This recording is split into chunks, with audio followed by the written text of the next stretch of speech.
अध्याय 6 आत्मसंयम योग। योग में स्थित मनुष्य के लक्षण श्री भगवान ने कहा, जो मनुष्य बिना किसी फल की इच्छा से अपना कर्तव्य समझकर कार्य करता है, वही सन्यासी है और वही योगी है। न तो अग्नि को त्यागने वाला ही सन्यासी होता है और न ही कार्यों को त्यागने वाला ही योगी होता है। हे पांडुपुत्र, जिसे सन्यास कहते हैं उसे ही तू योग परब्रह्म से मिलन कराने वाला समझ, क्योंकि इंद्रिय सुख, शरीर के सुख की इच्छा का त्याग किए बिना कभी भी कोई मनुष्य योग परमात्मा को प्राप्त नहीं हो सकता है।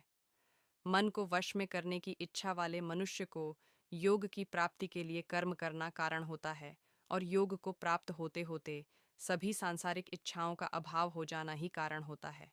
जब मनुष्य सभी सांसारिक इच्छाओं का त्याग करके न तो शारीरिक सुख के लिए कार्य करता है और न ही फल की इच्छा से कार्य में प्रवृत्त होता है,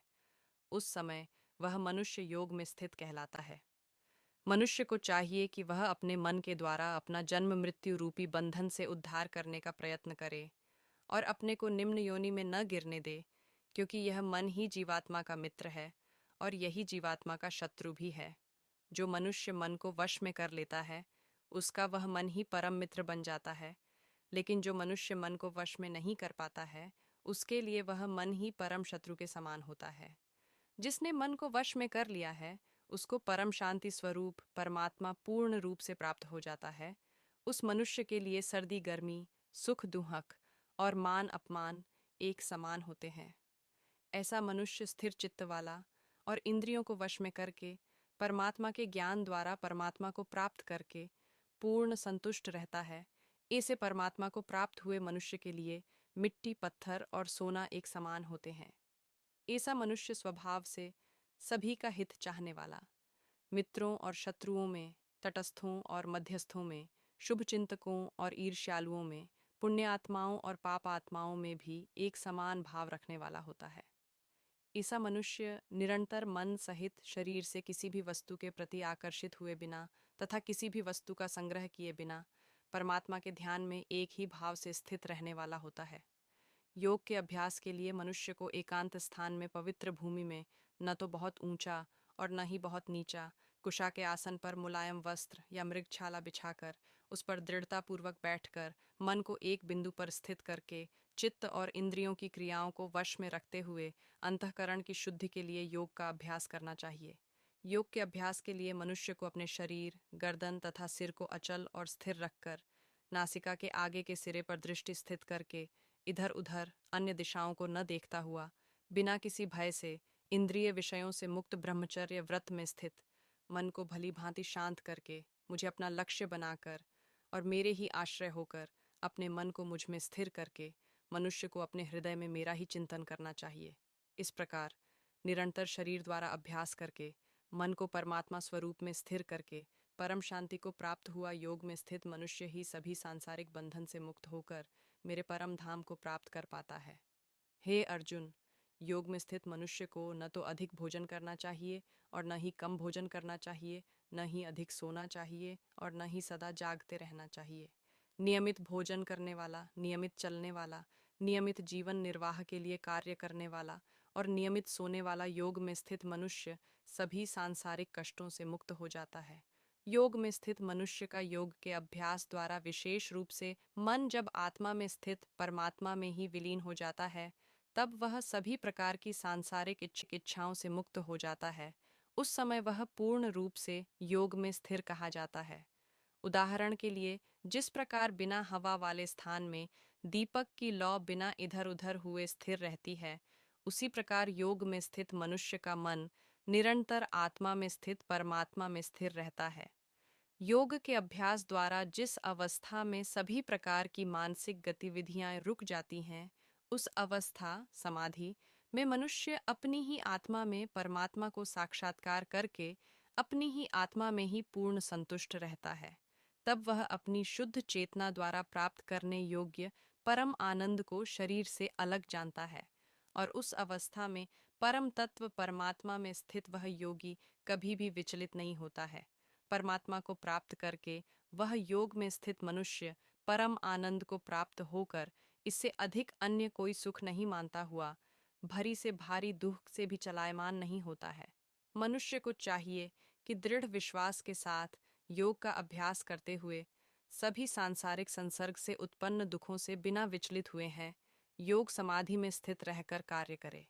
मनुष्य को चाहिए मन से उत्पन्न होने वाली सभी सांसारिक इच्छाओं को पूर्ण रूप से त्याग कर और मन द्वारा इंद्रियों के समूह को सभी ओर से वश में करे। मनुष्य को चाहिए क्रमशः चलकर बुद्धि द्वारा विश्वास पूर्वक अभ्यास करता हुआ मन को आत्मा में स्थित करके परमात्मा के चिंतन के अलावा अन्य किसी वस्तु का चिंतन न करे। मनुष्य को चाहिए स्वभाव से स्थिर न रहने वाला और सदा चंचल रहने वाला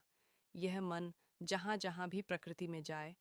वहाँ वहाँ से खींचकर अपनी आत्मा में ही स्थिर करे। योग में स्थित मनुष्य का मन जब परमात्मा में एक ही भाव में स्थिर रहता है और जिसकी रजगुण से उत्पन्न होने वाली कामनाएं भली प्रकार से शांत हो चुकी हैं, ऐसा योगी सभी पाप कर्मों से मुक्त होकर परम आनंद को प्राप्त करता है। इस प्रकार योग में स्थित मनुष्य निरंतर योग अभ्यास द्वारा सभी प्रकार के पापों से मुक्त होकर सुखपूर्वक परब्रह्म से एक ही भाव में स्थिर रहकर दिव्य प्रेम स्वरूप परम आनंद को प्राप्त करता है। योग में स्थित मनुष्य सभी प्राणियों में एक ही आत्मा का प्रसार देखता है और सभी प्राणियों को उस एक ही परमात्मा में स्थित देखता है। ऐसा योगी सभी को एक समान भाव से देखने वाला होता है। जो मनुष्य सभी प्राणियों में मुझ परमात्मा को ही देखता है और सभी प्राणियों को मुझ परमात्मा में ही देखता है, उसके लिए मैं कभी अदृश्य नहीं होता हूँ और वह मेरे लिए कभी अदृश्य नहीं होता है। योग में स्थित जो मनुष्य सभी प्राणियों के हृदय में मुझको स्थित देखता है और भक्ति भाव में स्थित होकर मेरा ही स्मरण करता है, वह योगी सभी प्रकार से सदैव मुझ में ही स्थित रहता है। हे अर्जुन, योग में स्थित जो मनुष्य अपने ही समान सभी प्राणियों को देखता है, सभी प्राणियों के सुख और दुख को भी एक समान रूप से देखता है, उसी को परम पूर्ण योगी समझना चाहिए। अर्जुन ने कहा, हे मधुसूदन, यह योग की विधि जिसके द्वारा समत्व भाव दृष्टि मिलती है, जिसका कि आपके द्वारा वर्णन किया गया है, मन के चंचलता के कारण मैं इस स्थिति में स्वयं को अधिक समय तक स्थिर नहीं देखता हूँ। हे कृष्ण,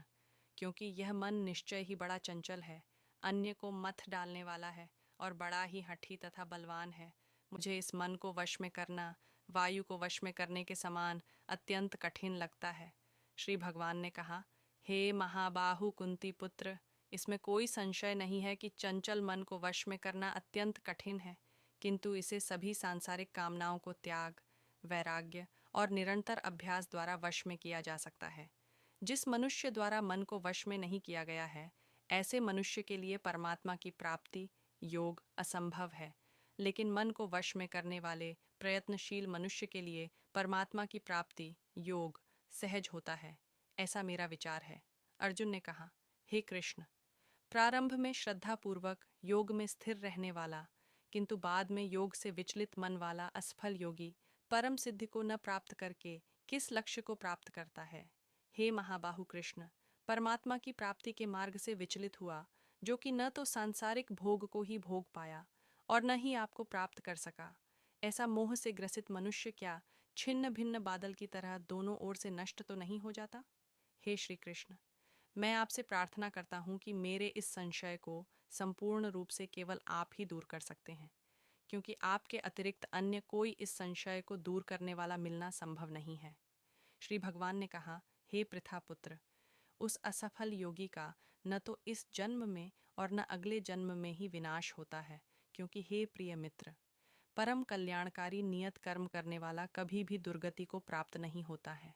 योग में असफल हुआ मनुष्य स्वर्ग आदि उत्तम लोकों को प्राप्त होकर उनमें अनेकों वर्षों तक जिन इच्छाओं के कारण योग भ्रष्ट हुआ था, उन इच्छाओं को भोग करके फिर संपन्न सदाचारी मनुष्यों के परिवार में जन्म लेता है, अथवा उत्तम लोकों में न जाकर स्थिर बुद्धि वाले विद्वान योगियों के परिवार में जन्म लेता है, किंतु इस संसार में इस प्रकार का जन्म निःसंदेह अत्यंत दुर्लभ है। हे कुरुनंदन, ऐसा जन्म प्राप्त करके वहाँ उसे पूर्व जन्म के योग संस्कार पुण्य प्राप्त हो जाते हैं और उन संस्कारों के प्रभाव से वह परमात्मा प्राप्ति रूपी परम सिद्धि को प्राप्त करने के उद्देश्य फिर से प्रयत्न करता है।